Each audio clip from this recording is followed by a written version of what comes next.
Those who center their spiritual life on the red-letter teachings of Jesus often come to a clear and deliberate conclusion.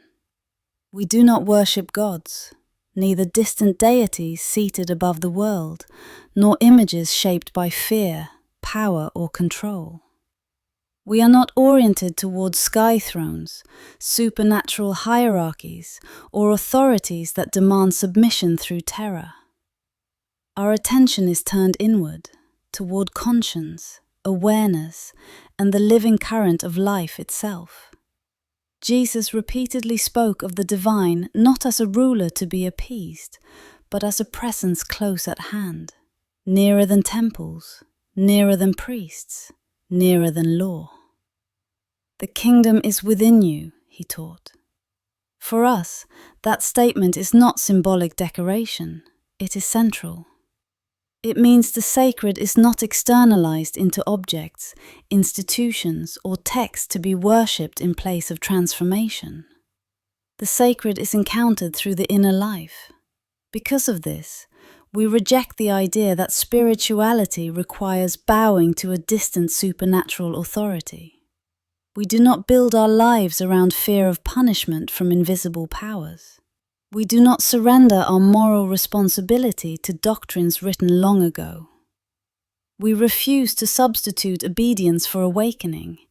Instead, we cultivate relationship with what some call the universe, what others call source.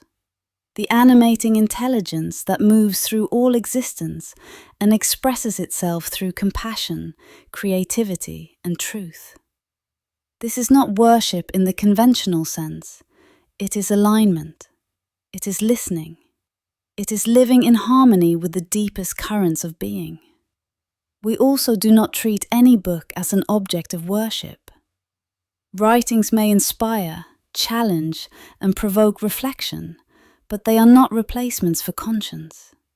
They are not the destination, they are signposts.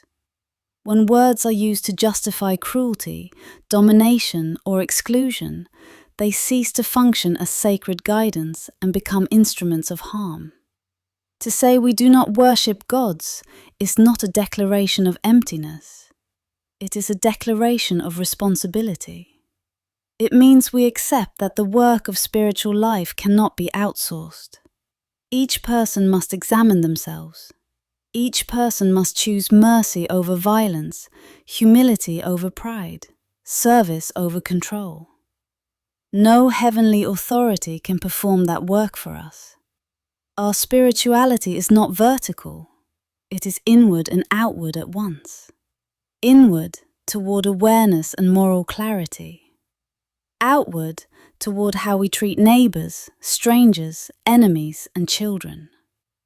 The measure of faith is not devotion to an unseen ruler, but devotion to love in action. We do not worship gods.